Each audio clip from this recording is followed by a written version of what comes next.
So I did some shopping at the Utah Yarn Crawl, and we are working on my goal to destash.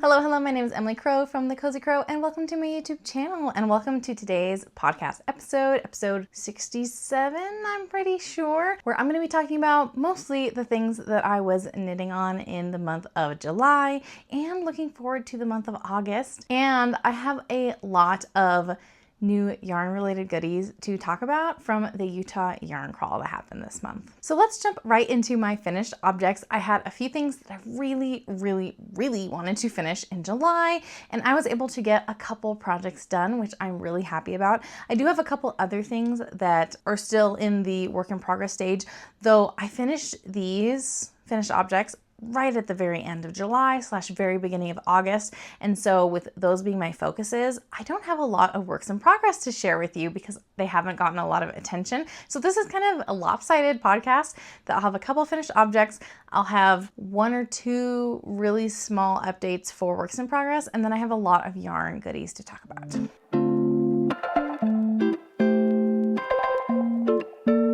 So let's talk about, for finished objects, my Golden Hour sweater by Devin King. I tested this sweater for Devin and it is gorgeous. I adore the cabling detail. I think that this pattern is very intentionally designed for where the cables are going and how the pieces of this top connect. And I am so excited to be able to wear this when it is cooler. It is in the 90s. 90 degrees Fahrenheit here. I cannot wear a sweater right now, even just for the podcast. I don't have central air in my house. So I'm already kind of sweaty and I am not going there. So I'm just gonna show you a little bit. I also have a couple pictures that I took. I finished this test and it took a lot of work. I think I'm still trying to get the hang of how much time I can dedicate to knitting or crocheting and what that looks like for time commitments like test knits. This was a little bit trickier to fit in this test knit into my schedule, and I put it off a little bit longer than I normally would have because I was expecting my time commitment for knitting on a test to be the same that I'm used to before I had my baby. But now that I have a new baby, just my time is getting pulled in a few different directions. So it was kind of stressful trying to finish this test. And then right at the very end, I realized I was gonna run out of yarn.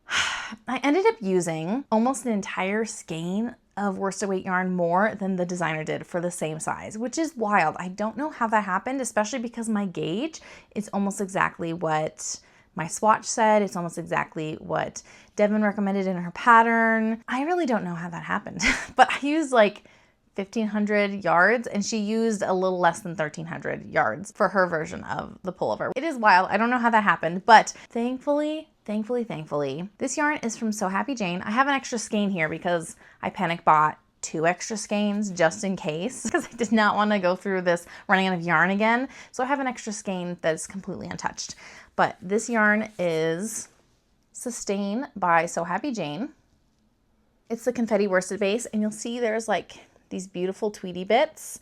It's this like undyed oatmeal-y color with some green, some yellow, some red tweedy bits in there, and they're pretty well integrated into the yarn itself, which I really like. I don't like tweed that is hanging off of the yarn. It makes me want to pick at it and pull it off. I like it when it's integrated into the main body of the yarn itself. But thankfully, So Happy Jane had extra yarn that I could purchase from her shop, and she shipped it right away. So I was able to get started on the second sleeve, which I needed the extra skein for. I almost finished all 6 skeins. I had maybe like 10 or 15 grams left when I finished the first sleeve. So I definitely needed another skein for the second sleeve, and I just used that one skein for the second sleeve because it was, I can't remember, 80-ish, 85 grams was used on each sleeve, something like that. And the yarn came in right before my test was due. I think my test was due on like a Tuesday. I got the yarn in on Monday, and so I was like, okay, I have my yarn. I can work my way through the second sleeve. I was able to send in my test notes. I was able to take some pictures strategically without the last sleeve done and still finish the test with the constraint of not quite finishing technically, but I was able to give Devin all the information that she needed as the designer, and I have still finished my sweater in a timely way, which I am happy about. Honestly, it worked out so good. I'm so grateful that I did not have to scrounge to figure out what to do about this second sleeve situation. I've talked a lot about it. Let me show you. It looks really big. It's got quite a lot of positive ease, and it's got quite a lot of drape. What really drew me to this test is these cables. So pretty. This is a V-neck pullover. I did do the collar differently than written in the pattern. I'll talk about that in a minute, but there's these like little circular cables, almost like just like twisted stitches to make that shaping that go around all the way in the back as well. And then there's this massive cable down the front. I love the stitch definition of this yarn. You can see those flecks coming through too. And then you also get some cabling around the sleeves, and that cabling is followed through the side of the garment, which is honestly stunning. I love how this looks with these little tiny circles, like I said, and then some bigger cables as well. And then I seamed up about 6 inches on either side. I didn't need this super, super big and baggy. This top, as well as other designs by Devin. She goes by Aggie Knits if you don't follow her online. She has maternity and postpartum focused knitwear, but you can also adapt these fits for a regular body or even just regular humans who have changing bodies. And so I wanted to do a little bit more of a seam here for modesty's sake, and then still have a little bit of a split hem because I love how that looks. And I still breastfeed, so having that split hem is really helpful for being able to get baby under there and fit a little better, but it is nice and loose and baggy. So again, there's room to stick a baby under there, or there's room for a maternity belly, or however you want your fit. If you want it slightly oversized, this is a really good top that will last through multiple seasons of life. But I love the cabling detail and how intentional it is, and I like how it travels around the different features of this sweater. You also have those little circular, like twisted stitches going on right at the cuff. I, as far as modifications, only changed the collar. And that's because I did the collar written in the pattern and it was doubled up on itself. First of all, I definitely picked up too many stitches, so it was standing up straight a little bit, and you'll see it a little in the pictures that I have. It was just a little bit too like vertical. It didn't hug my collarbones as much as I would like visually. And then it also was really poofy and squishy. It had a lot of really good squish because it was doubled over. But again, I was like, I don't know how much I like that. And something that I learned in this pattern that I really, really liked is how to do an Italian bind off or a sewn bind off in 2x2 ribbing. Normally it's a 1x1 rib, and it's similar to doing like a Kitchener stitch type of movement of like knit on, purl off, purl on, knit on kind of thing, in order to make the hem a little bit more finished and a little bit reversible, where the stitches kind of get blended over the hem of the piece, so that's not a super stark. It almost makes it a little bit more reversible. So I learned how to do a 2x2 Italian bind off on the sweater, and I was having fun. I was learning a new skill, and I just wanted to keep the momentum going. And so I was like, you know what? I'm gonna make the collar have fewer stitches so it hugs a little bit more in rather than going vertical. I'm going to not double it up so it won't be as poofy. And I'm going to finish it off with that 2x2 Italian bind off. It's not the most clean look, and I acknowledge that. I don't know how much of that is my skill level versus just the nature of a 2x2 Italian bind off is not going to look as clean as a 1x1 Italian bind off. And maybe that's, you know, just preferences, right? But I still really like how it looks. And now my ribbing and the bind off on my ribbing matches everywhere else on my sweater. So I did it on my sleeves. I did it on both of the body panels. That was really fun to be able to learn that skill. I will say that the tutorial I used, the video has a couple small errors in it, but in the description box, if you are able to read like the written word to understand the tutorial, the way that they wrote out the instructions in the description box are 100% accurate. So instead of watching the video and like forgetting about the couple minor mistakes that they have in there, I just followed the written instructions when I needed to go back and look at it. And I actually feel really good that if I had to do a 2x2 Italian bind off right now, I could do it without looking it up, I think, because I've done it enough on this piece. I feel really good about that. And I am so happy that I was able to finish this sweater, like finish, and that I was able to meet the test deadlines, even though I ran out of yarn. I'm really glad that Devin was accommodating and kind about it, and I felt so bad. If I had started this project sooner, then I would have realized sooner that I was going to run out of yarn. But I ordered yarn as soon as I estimated my yardage and found that I was going to run out. And so Happy Jane was really prompt about sending that yarn to me, which I'm really grateful for. So it all worked out really well. It could have been a little bit smoother of like a handoff in my test notes and having this project done if I had started sooner, but it all worked out okay. And now this project is done and I'm so excited for cooler weather to be able to wear this. And yeah, this yarn gives beautiful stitch definition for those cables. Honestly, so beautiful. And now I have one full skein that's unused, plus a few extra little balls. I'd have to measure. I haven't taken care of my project bag yet. I need to take everything out and clean everything up. You know, kind of after you finish a project, you gotta kind of reset your project bag. I haven't done that yet. So I don't know exactly how much total I have, but I could definitely knit a hat or maybe a small cowl with this yarn, as well as like the couple little bits and bobs I have left. So I gotta figure out what I want to do with that skein. I really should have only purchased one. I really only needed to purchase one, but I was nervous and I would have hated to like be on the second cuff of my sleeve and run out of yarn and only need like 5 grams left.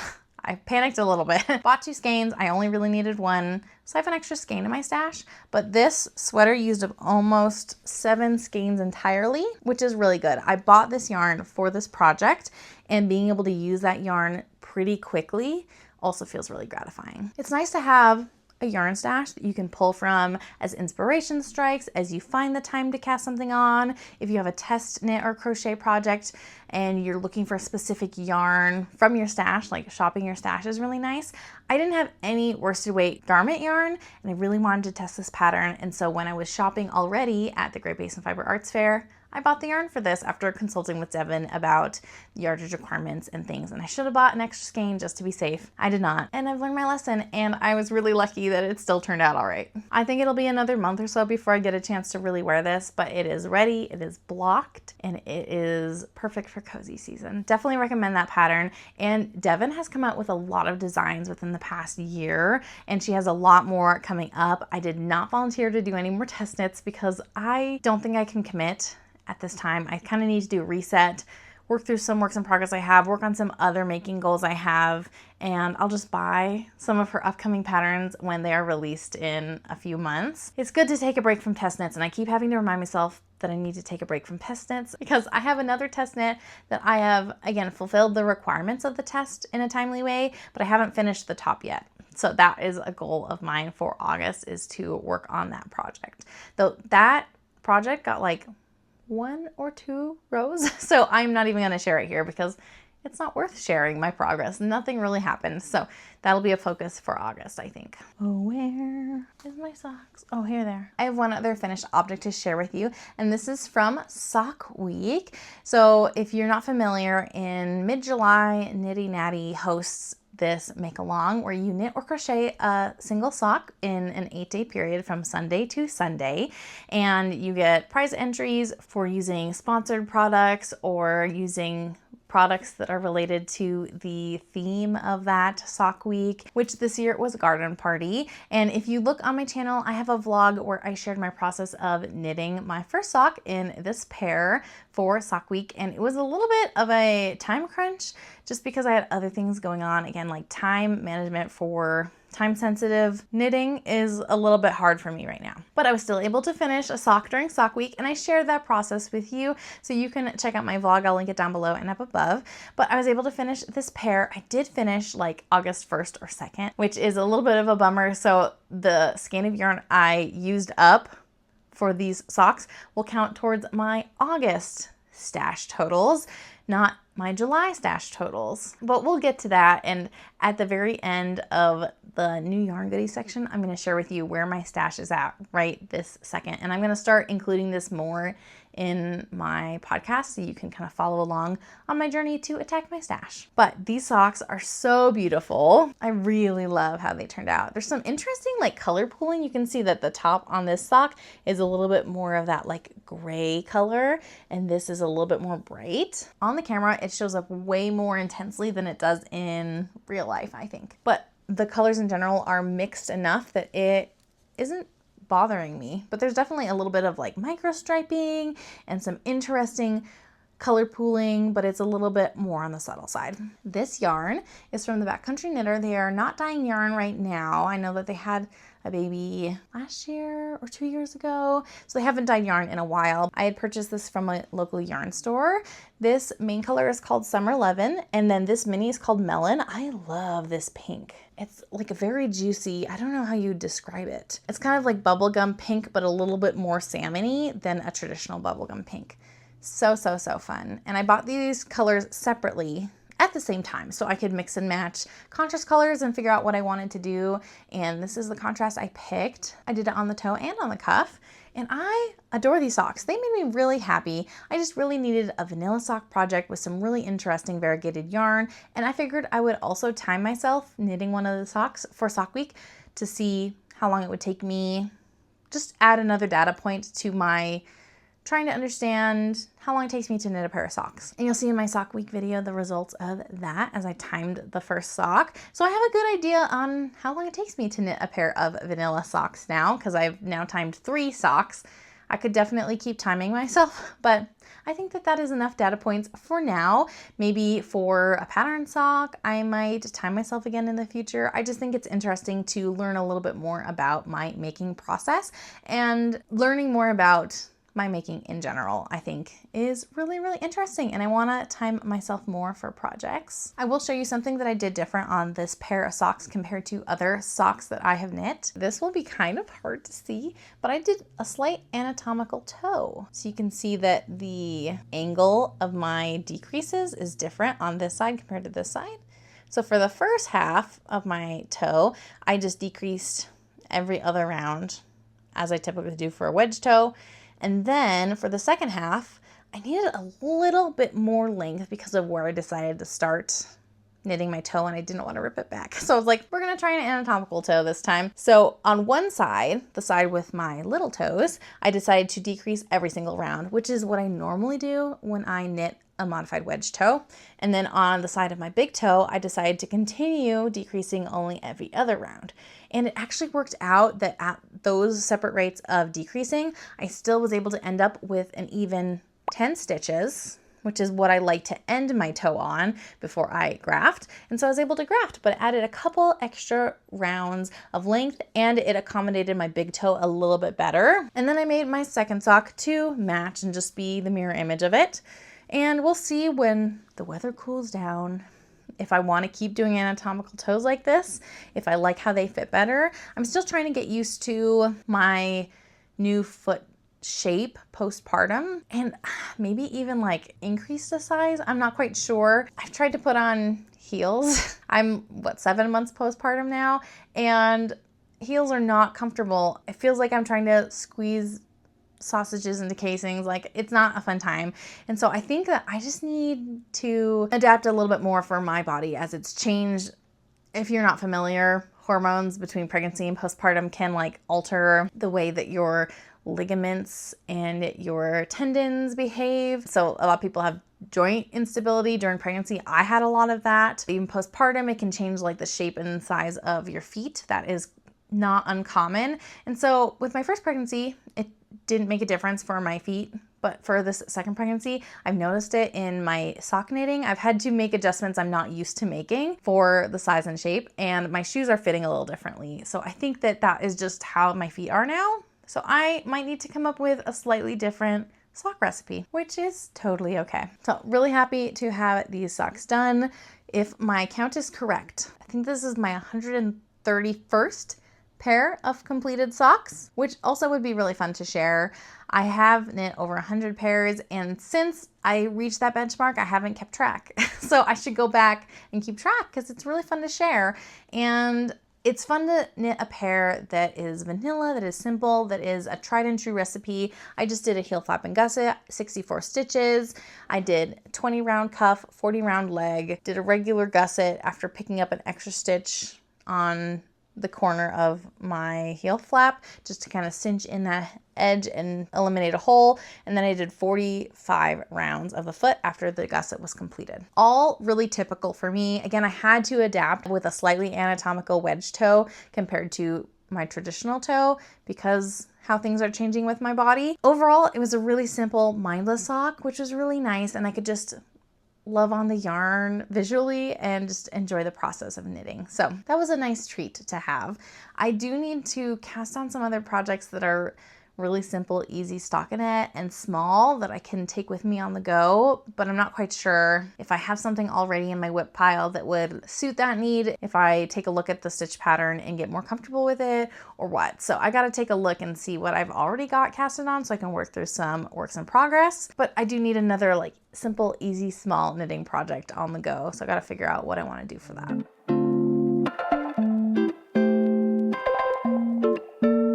Talk about some works in progress. I only have 2 things that have gotten any attention, and it's been pretty minimal attention at that. I casted on another pair of socks for a sock collaboration I'm doing with Sarah of The Art Hermit. She and I are filming a video. We exchanged some yarn. So I sent some yarn to her in Ireland and she sent some back to me of local to us dyers. And so we are knitting the same pattern together, which is really, really fun. And we did a little cast on party just a few days ago. So I have a little cuff casted on. That's it. These are going to be the Daisy Socks by Debbie Ford. It is a free pattern on Ravelry, which is so nice. It comes in a couple different adult sizes, and I just really loved how this beautiful texture, it's kind of lacy, kind of wavy, how it looks really good with a variegated yarn. This is the yarn that Sarah picked out for me. It's all wound up, and this is by Fine Leaf Fibers.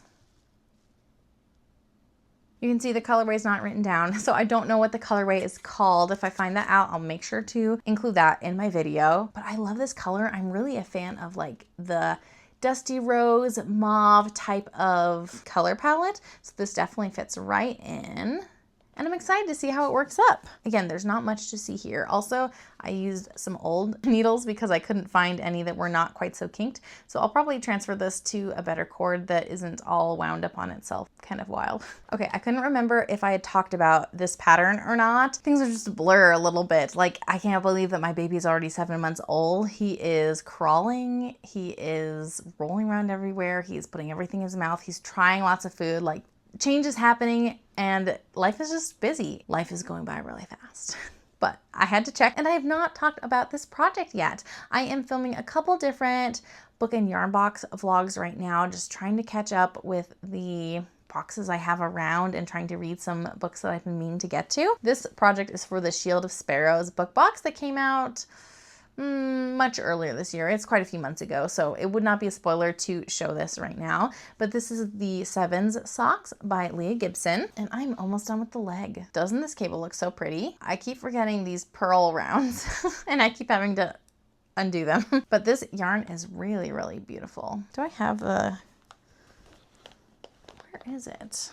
Oh, here it is. This one is called the Sparrow, and the mini is called Odessa. I got both color palettes, so you could choose for your box to have one color palette, and then you could also add on the yarn from the other color palette, which I did. And so I had 2 options to make.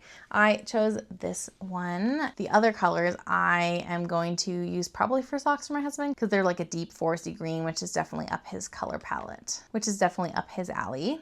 I love how these are turning out.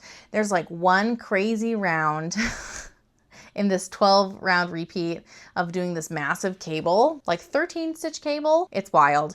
But other than that round, it's a lot of really simple knitting in between. I think I'm just about ready to do another cable. And because there's so many stitches, I have to use a cable needle because I tried to do it once without a cable needle and it was so stressful and it was just like too much. But after I do that and then a couple more of the regular rounds, I'll be able to start the heel, which I'm really excited about. So this is well on its way to getting completed soon. I am doing a little bit different of a book box. I have already read Shield of Sparrows and I didn't really like it. it, but it pulled me in just enough that I wanted to give the second book a chance and see if I like the second book more.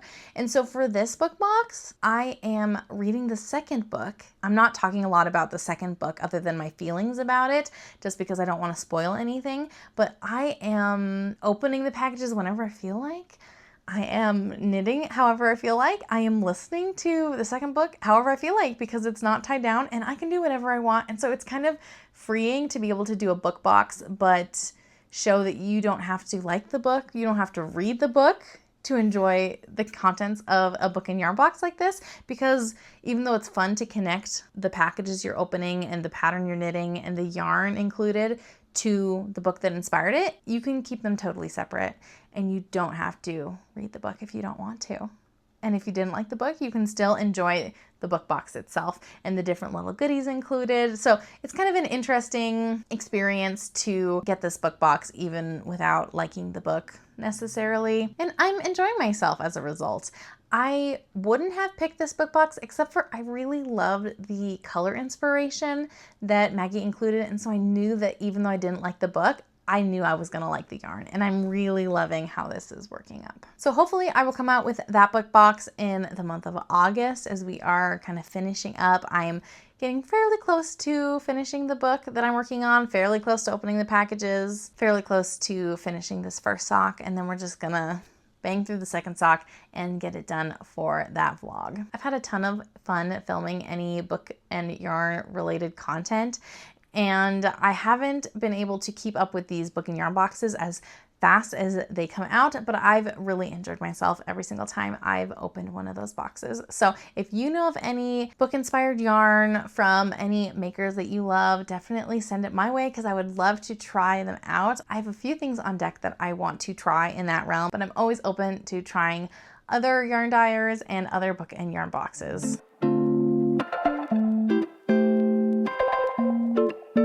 Time to talk about our yarn goodies. We'll start with the yarn goodies not related to the Utah yarn crawl, which happened in July. There's not a lot. Most of the yarn that I bought is related to the Utah yarn crawl. But first, we need to talk about Yarnaceous Fiber's Classic Lit Book Club. So every month I get a sock set of yarn inspired by a piece of classic literature, and I've been trying to read some of those things that I haven't read yet or haven't read in a really long time. Again, I'm not reading as much as I used to, just different season of life, but I'm really hoping I can get through these books, especially because in general I want to read more classics and to revisit some of those things that have shaped literature and our world as a whole. So this yarn from July is Shelock, and the mini is called 221B. It's been a long time since I've read a Sherlock Holmes, and I think I would appreciate it a lot more now that I am an adult rather than when I was like in high school or middle school and tried to read Hound of the Baskervilles and I just like was not getting it because of the old language. Such a beautiful, like deep red. So fun. And it's really fun to see all these variegateds. I'm really excited to see how they work up. I'm thinking for this club, I'm going to do granny squares and then maybe the outside of the granny square is going to be the mini, something like that. I haven't quite decided what I want to do, but I kind of need to start figuring that out so I could maybe cast on and use up some of this yarn. And then for this club, it comes with this little paper that kind of inspired color palette wise. Sorry, it's a little wrinkly. It says, "You see, but you do not observe," from Sherlock Holmes, Sir Arthur Conan Doyle. Cute. And then it also comes with a stitch marker. And this one says, "Elementary, my dear Watson." I assume that Maggie or someone she knows has a like woodcutter that can handle little stitch markers like this because she has some that are just branded for Yarnaceous. I don't know where she gets them from or if she makes them, if her husband designs them, I don't really know. But it's so fun that she has these that are so specific to like what she wants in her boxes and with her yarns. So fun. And it's just really fun to have book related yarn because that is like two of my great loves. The only other yarn goodie not related to the Utah yarn crawl that I have to share with you is Tiny Human Knits Advent from 2025.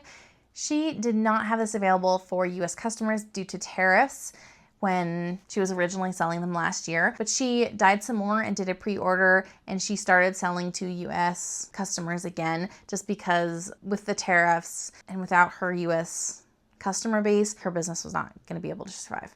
And so she opened it up and I wanted to support her. And so I bought this set. I love that she included like made in Canada stickers too. So this was a weekly advent of self-striping yarn, and each week was inspired by a different season. So we've got Winterberry, trying to go in order. Week 2 was Early Bloomers. Week 3 was Cherry Tomato. And week 4 was What a Wonderful Harvest. I'd actually seen her post a reveal of all these colorways, and I love them, and I was so sad that I did not get this advent, that I wasn't able to get this advent. And so when I saw that she was willing to do another pre-order and include US customers, I really wanted to take the opportunity to do that. To save a little money, I got 50-gram skeins. If you've seen my vlog about how long it takes me to knit a pair of socks, which recently came out, a 50-gram skein of self-striping yarn doesn't quite fit with the size of sock that I normally like to make, especially if I'm trying to coordinate with like a contrast heel or whatnot. It was a little tricky. I had some problems. So I would probably make these a little bit shorter just to make sure I'd have enough room. Some of these too, like this one, this contrast heel, contrasts with the entire skein of the main color. So I can put this heel wherever and I don't have to worry about a mint green stripe that is next to a mint green heel like in those socks from that video. So these I could totally knit the normal size that I want to. This one, I think that this contrast doesn't coordinate with any color in the striping sequence, but it's kind of close to one of the yellows. So I would probably have to finagle with this a little bit. Same thing with this one, that red matches completely. So I would have to finagle with that to make sure that my red stripe and my red heel are not at the same spot. But this one, the colors are totally different. So yeah, I can do the contrast wherever in that striping sequence and it would be fine. I like to do a contrast heel for self-striping yarn because that is a really easy break to put in a contrast color, and it just visually, I really like how that looks compared to doing a striping heel. It just makes everything look a little bit cleaner in my opinion. So we'll see when I get to these. I love these colors and it would be so fun to, in the correct season, be able to like knit on like the fall socks coming up in just a couple months, or in the winter months, casting on this beautiful Christmassy type of color palette. So we will get to these eventually, but maybe now that I know what I know, I'm more inclined to purchase 100-gram skeins of self-striping yarn so I don't have to finagle as much with any contrast colors that I choose to include with the yarn, and to make sure I have enough yarn in the correct color sequence so that I can knit my socks exactly how I want to without having to re-knit anything. I'm a little traumatized from that video if you couldn't tell, but it all worked out okay. It just required a lot of sock surgery and re-knitting and things like that. I can hear my daughter playing the ukulele. My son is currently sleeping. He's getting near to like the 2-hour mark of his nap. He's taking a great nap right now, so I'm gonna try to hurry up and share as many of these yarn goodies as I can from the Utah Yarn Crawl. I had a lovely time. This was probably my favorite time that I've done the yarn crawl, which is kind of surprising because I took both of my kids with me on this yarn crawl adventure, which is 11 different stores throughout the state of Utah. It was a lot of driving and it was a lot of visiting yarn stores, and my kids did awesome. I am so proud of them. My daughter especially, she has some strong opinions, so I knew that if she really hated it, she would let me know. But she actually did really, really well. We made sure to not do that is a huge spider. Oh my goodness, outside. We made sure to take some breaks, to bribe my oldest with McDonald's, to go do fun things intermixed with the yarn stores, to get my daughter a couple things or some yarn for projects that she was excited about for me to make for her. I made sure to break it up so I wasn't going to every single store in one day. I think I did 5 on the first day because that was a Saturday. That's when I had the most time. And then I had 2 on Monday, 2 on Tuesday, 1 on Wednesday, and 1 on Thursday. Something like that is kind of how I split it up. So made sure to mix in all the fun things too to make it happen. And we had a great time. And not only did I really enjoy sharing my love of yarn with both my kids and taking them along with me, going on some fun adventures and making it a fun week for all of us, but also I was able to connect with the community in a way that I haven't been able to before, which I really, really loved. I got to meet a viewer of mine at Tech, which was really, really fun to run into them. and I got to meet a couple people that I had met at random knit nights. I haven't been good about going to knit nights. It's just hard to fit it in with my schedule and timing and things, and also I'm definitely more reserved, so it takes a lot for me to feel comfortable socially to like go out and do things like that. But I was able to see some people I recognized from those events as I was shopping on Saturday, which was so nice. And like a bunch of them were also doing multiple stores in a row, so we would see each other at multiple stores, and it was so fun to connect and to see some familiar faces and to just chat a little bit. Yeah, and to not feel like I'm such an island.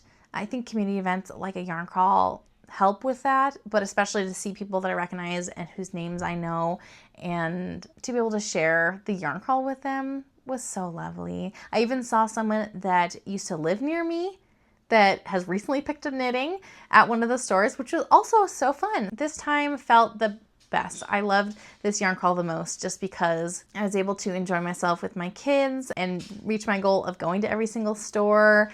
And I was also able to participate in the community to a level I hadn't before. I had a great time, and let's talk about all my goodies. This is gonna be kind of rapid fire because I just don't have the time to be able to go into depth about all of these things. If I have a project in mind for yarn, I will share it as well. Let's talk about books first. I love books. I've got quite a collection here. It's so fun to collect pattern books and different technique books and things that are really calling to me, things that I'd like to learn or explore, maybe things I'd want to share in a vlog here on my channel. So different books that I bought throughout all these 11 yarn stores. Again, this is visiting 11 yarn stores in a week. So I bought a little bit of something at every store.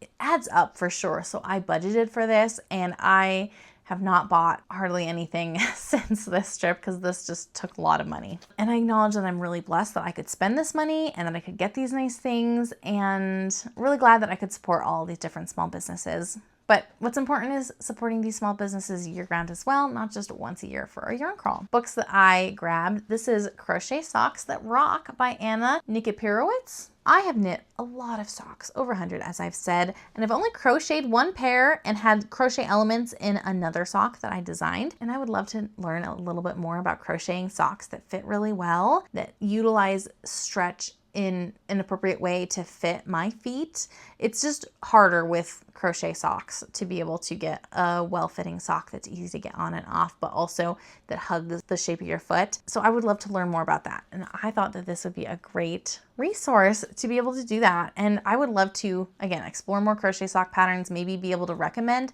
some crochet sock patterns. I've only crocheted one pair, so I need to put a few more pairs under my belt, but I think that this would be really fun. I am a crocheter first before I was a knitter. I learned to knit so I can knit socks, but it would be really lovely to be able to crochet socks that I also put a lot of wear into. I also picked up this book by Andrea Louie. This is Craft Without Pain. This is her new book. She is a physical therapist, and in here she has some illustrations and things about different stretches, body movements, ways to be able to prep your body and work on recovery as well so that you can craft without pain. She has done a lot of different courses and workshops and things. She is very knowledgeable about physical therapy in this kind of realm, and I'm really excited to learn from her. And then I bought 2 different knitted toy books. My daughter was interested in things in both of these books, and I think both of these things would be such fun palette cleansers because they're really small, tiny knit toy projects and things that would just bring me a lot of joy. So this one is Knit Mini Amigurumi Cats by Anna Rakovic. Some really cute little kitties. I love this S'mores cat. That's probably one of my favorites. Also, one of my favorites, cat fries. Honestly, so freaking cute. My daughter likes a lot of the patterns in here. And again, they're tiny, they're cute.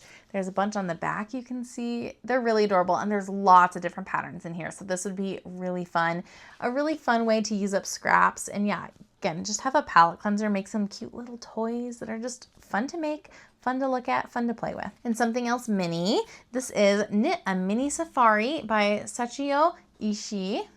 Again, lots of little mini knitted projects. My daughter has already requested that I knit her a family of lions. There's some cubs, a female and a male lion. And she's also picked out the scrap yarn that she wants me to use. So I'm gonna make some colorful lions for her sometime soon. So I'm gonna put this back in the project bag I have set aside for this. And hopefully we'll get to some of these really cute animals. I bought this at Heinzelman's, which is in Provo. I don't shop there very often just because their products don't suit my taste as well, but they had lots of different books in this collection of different types of animals, wildlife, foresty animals, etc. Farm animals, I think too. So if we like this book, then I'm gonna definitely grab some more. A couple more non-yarny items. These are different doodle decks by Pacific Knit Co. I have the Fairy Tale doodle deck and the Fantasy doodle deck. I thought that these would go really, really well together. I love collecting these doodle decks. They make making projects with these doodles really easy because then you can take out the cards, kind of rearrange them, mix and match really well. I have a folder right there with some of these cards in there, so I'll have to put these away and organize them in there. I don't have a project in mind, but I really love the pictures of these doodles, and I could see myself knitting a pair of socks maybe, or some kind of project, especially for my daughter, because she's in this fairy tale fantasy type of mindset right now. That would be really fun to make something. I also bought these beautiful buttons at Handwork, which is in Salt Lake, one of my favorite yarn stores of this whole yarn crawl. I love going there. I love the vibes there. It's very classy and homey. I don't know, it's like a really interesting cozy vibe, kind of like a loft vibe. And these buttons are so cute. Oh, so hard to show. Let me pull out a couple. So those are one set, and that's another set. They're both neutral, but very interesting, intriguing, like visually. And I don't have a plan for these, but I just saw some beautiful, beautiful buttons, and I figured I might as well add a couple to my stash of different sizes. The one project I have that needs buttons, I could not find buttons the right size from the store. So I will have to keep looking for buttons for when I'm ready to do buttons for that project. I really love these buttons, and they were calling to me, and I'm excited to find a project that will use these buttons. I don't know if you can hear, but my daughter is hanging out with me trying to be as quiet as possible. So if you hear like little tiny noises, she's doing really good. But the only other notion I have is I bought the stitch markers that were part of the side quest for this crawl. So you got a specific stitch marker and sticker set at each of the different stores. They were unique to that store, and once you collected all 11 of them, you got a free stitch marker and sticker for completing the set, this little side quest by Happy Creative Studios. And I was able to complete it this year. Yay! Last year, 2 of the stores sold out before I got to their store, which was a huge, huge, huge bummer. So I'm glad that I was able to get these. I started out on the northern end of the crawl because there were a couple stores up in Salt Lake that ran out last year really early on, and so I knew I would hit up all those stores first on Saturday to make sure that I got all the stitch markers and stickers that I was hoping for. My plan worked out. It was great. So they're really cute because they've got like a stitch marker and sticker that match. These stickers are by Positively Yarny. Again, designed for this crawl. So many cute designs. I need to go through the stickers, and I would love to label the back of them which store they are associated with, and I'd love to collect all these stitch markers and like put them together in a set. I just haven't gotten around to doing that. They're all just in their original packaging, which honestly, perfect for my son to chew on, to keep himself occupied when we were walking around all the yarn stores. Yarn time. So much yarn. All right, we'll start with a couple garment related yarns and then move into more accessories and socks, of course, because I have a lot of sock yarn. I have a love of sock yarn. I bought these 2 skeins of Magpie Fibers Swinky in the color Stag Bunny. It is like a slightly warm toned, really, really, really pale purple color. And I thought that this would be a really fun neutral to have as a background for the Show Your Colors tee by Sari Nordlund. And I would just pick minis and scraps from my stash to be able to supplement these. But I needed a main color. So this is this. We'll see when I get around to it. I was thinking kind of like a purpley or a pinky theme. And so it felt like this main color would really suit the other colors I'm probably going to pull from my stash. I just haven't pulled them from my stash yet. So we'll have to play around with these colors when I'm ready to cast on. I am really hoping to do some kind of a tank top pattern, and I found this beautiful yarn from Seed Stitch, if I remember correctly, and it has linen in it. This is Chasky yarn by Amano, And it is 60% superwash merino wool, 30% Pima cotton, and 10% linen. This is a perfect summer blend. This is fingering weight yarn, and 2 of these are going to be perfect for a tank top pattern. I don't have one in mind, but probably something with a little bit of texture or lace because it is a solid color. This really beautiful. It makes me think of flowers. It's a nice warm purpley color. I don't know if it's like necessarily perfect for my skin tone, but it was calling to me, and I'm really excited to cast these on when I get a chance. One more garment I need to talk about, and this is the Friday sweater by Petite Knit. They have the baby version and then the kids version, and now my son is getting ready to be in the kids sizing because he is already in 12-month clothes because he is so freaking tall. And so he and my daughter are both going to be in the child size, so I'm going to try to make sweaters for them this fall winter season. We'll see what I can accomplish, but I already have yarn set aside for him because I was thinking about making a baby sweater for him, and then it just got too warm and I got too busy with other things.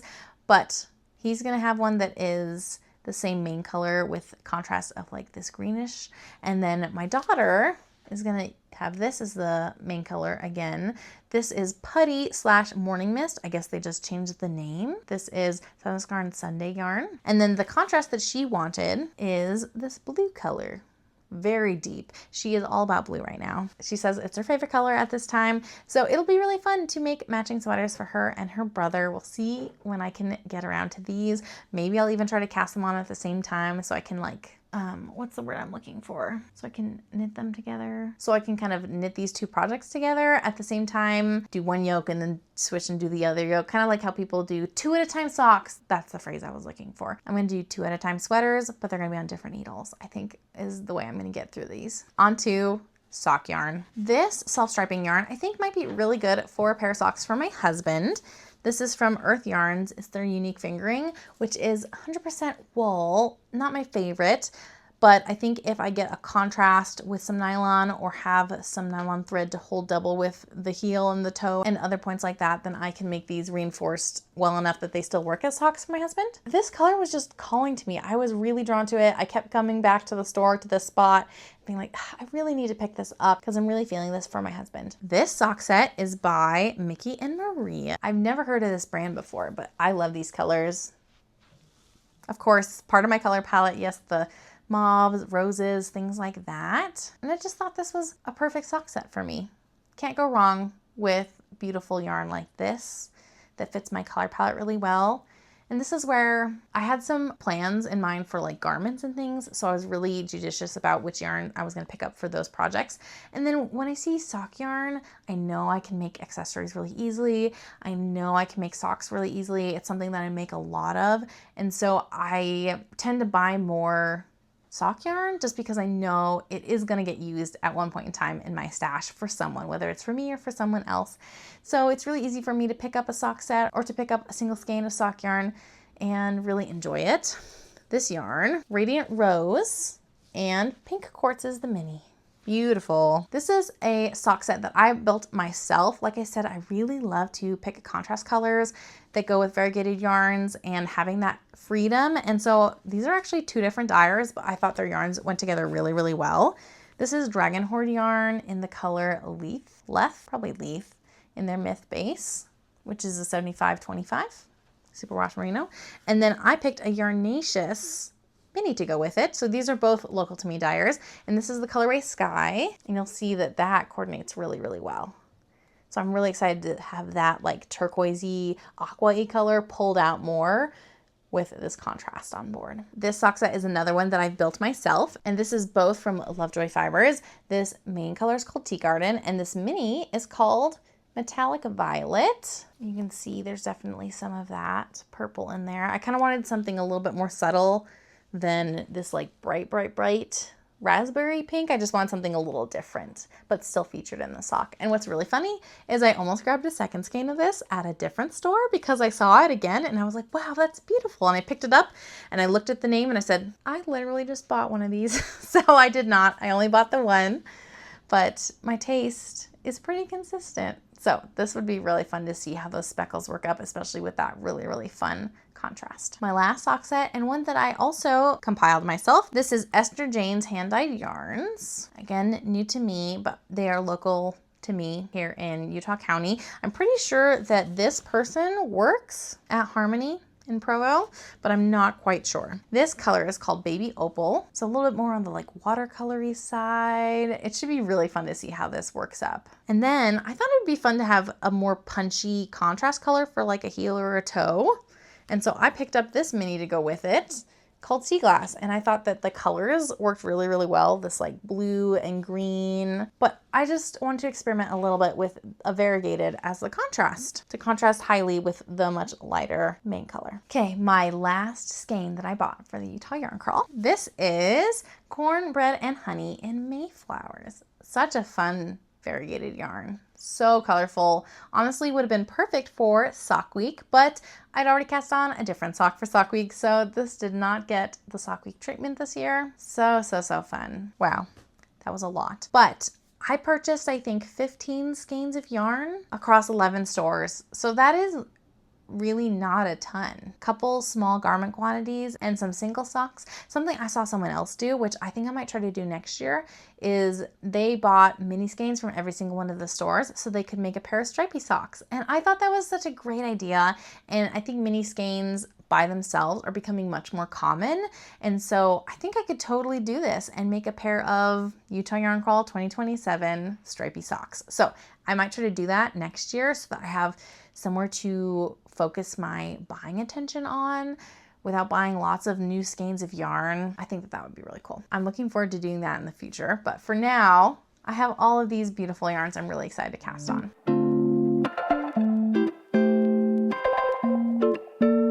And then, like I promised, let's talk about my stash count. I would love to get my stash down to only fitting in my craft room. So I have a couple tote bins outside my room, mostly of older stash, but I also am just kind of bursting at the seams a little bit with my yarn. So I have this goal called Attack My Stash, where I'm trying to use up more of my yarn so I can have my yarn fit my space a little bit better. I can save some money since I'm not working as much. I can save some space, and I can just use the yarn quicker than having it sit in my yarn stash for a while. So lots of goals about that. I'll link my intro video up above and down below, but I am going to try to share my stash count in every single one of my videos related to stash. So my podcast, as well as my stash down videos, my Attack My Stash videos. So for today, talking about end of July, I added 28 skeins of yarn to my stash. Some of them I didn't show because they were like yarns I purchased a while ago that I hadn't like opened up for a while. 4 skeins right here. It kind of adds up fast, right? 28 skeins of yarn that came into my life. I was able to get 15 skeins out, and that includes the 7 that I used on my sweater, as well as 8 skeins that were from my older stash that I actually rehomed. Someone was looking on my Buy Nothing group for some yarn for some crafts for their like family reunion, and I was able to offer them a lot. So I got rid of a lot of scraps and a lot of bigger skeins of stash yarn that is older that I'm not going to use as much. So that brought me so much joy to be able to gift that and have it go to a good cause and know that it's going to get used right away for some fun times with their family, and to get rid of it. Sometimes I don't like the idea of just like donating yarn because you don't know what it's going to happen to it, if it's going to linger, if someone's going to actually love it, if it's going to get thrown out by that donation center. So it's really nice to, in like a micro economy sense, give it to someone close at hand that you know is going to use it right away. 15 skeins is really good. I just also bought a lot at the Utah Yarn Crawl, which I allowed for myself. I wasn't going to limit what I was going to purchase because I wanted to support those small businesses. So with all of that, I have a net of 13 more skeins of yarn than I started with at the beginning of July, which leaves my new total to 756 total skeins of yarn. At this point, I would love to get below 700 skeins of yarn this year. I know that this Attack My Stash goal is going to take me a long time because of the amount of yarn I can work through with the time I have and the amount of yarn I have and my other obligations. So this wasn't a goal to only last this year. This is going to be a long-term thought process change, but I would love to get below 700 this year now that I'm like evaluating how much yarn I've used. And I have a lot of yarn tied up in my works in progress. So you can look forward to in August, I'm going to be filming an Attack My Stash vlog where I'm going to be focusing on WIP Wednesdays, work in progress Wednesdays, to be able to get through some of the yarn stash tied up in my works in progress and get some finished objects for the month and clear up some space so I can hopefully cast on some new projects in September. So keep an eye out for that video coming towards the end of this month.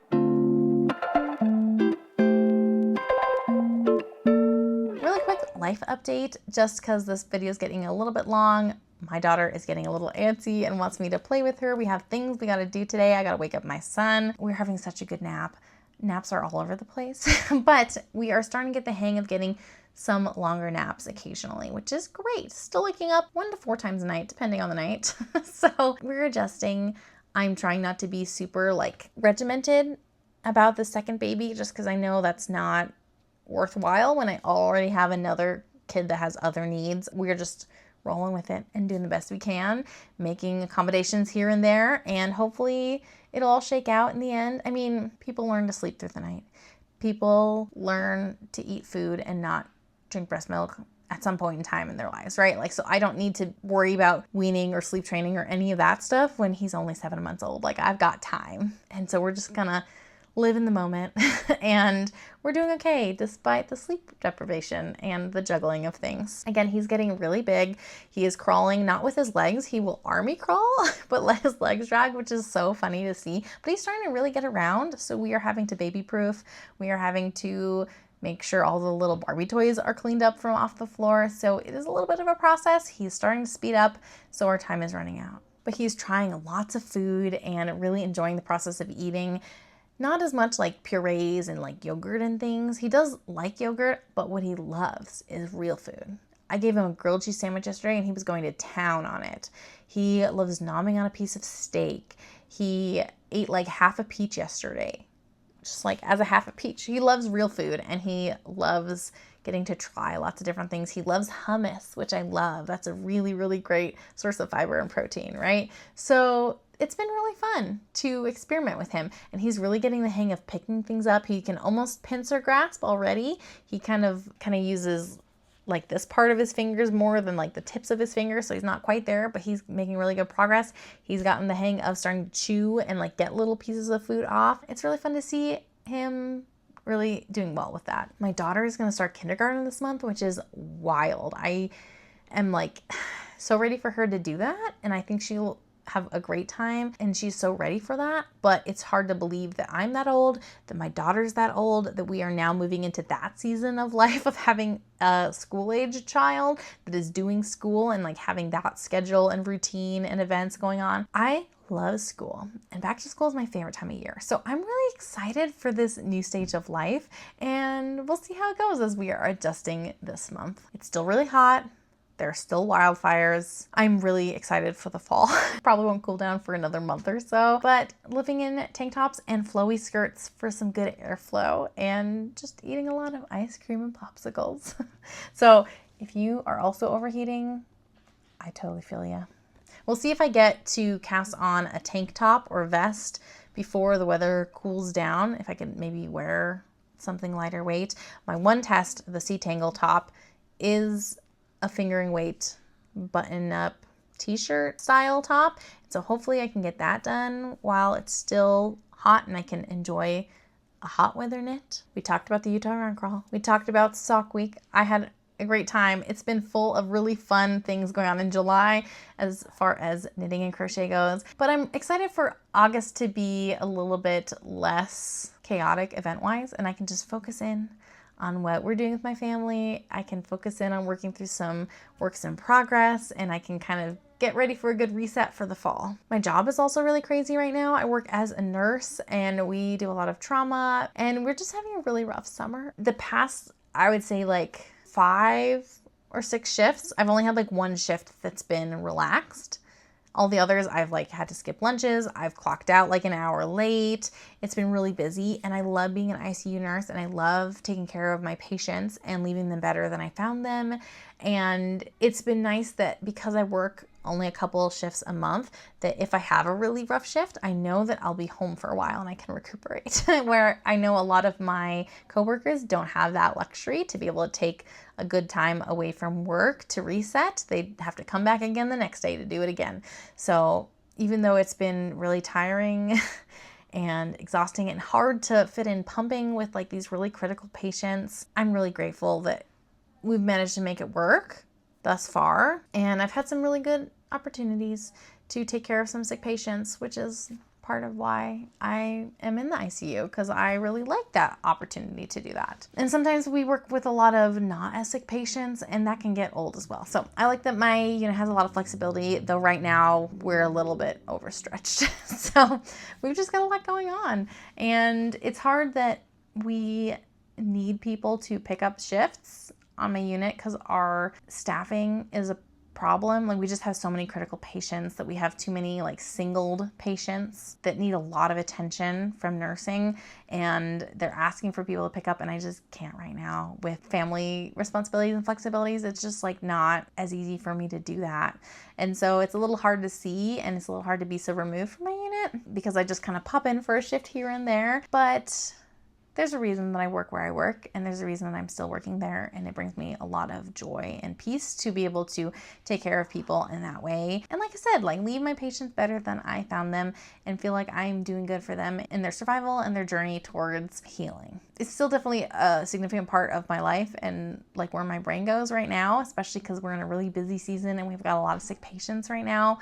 It's hard to totally unplug from work, but it's not a huge amount of actual time because, yeah, I only spend a couple 12-hour shifts a month, but I have other trainings and things going on that I'm working around. Just another reason that I'm kind of busy mentally. Got a lot on my plate. So I'm hoping that with August, I can kind of do a reset for the fall, work through some things to have less unfinished things going on in my brain, if that makes sense, kind of streamline my projects. I'm so excited that now that I've gotten a couple focus projects out of the way, I have a couple more that I'm like wanting to spend some time on, but I also have a lot of flexibility in like what projects do I want to work on next. I've got quite a lot of works in progress here. So I'm really excited for that video coming up where I'll be working through my works in progress for Whip Wednesdays and sharing that process with you in my upcoming vlog. So keep an eye out for that. And thank you so much for being here for this video. Definitely let me know down below what you're working on. I love to get recommendations from you if you have any projects or yarn dyers that you would recommend for me. And I love to hear what kind of things are bringing you joy at this time. If you like this type of content and want to see more from me in the realm of bookish and yarny things, then definitely make sure to subscribe and hit the bell notification down below to be notified every time I post a new video. Because while I post a few times a month at a minimum, it's kind of all over the place schedule-wise. And so making sure that you're subscribed and have notifications is the easiest way to be able to keep tabs on the things that I am putting out here on this channel and sharing with you. And I'm excited for things to come. I hope that you are well. And with that, happy making. Bye!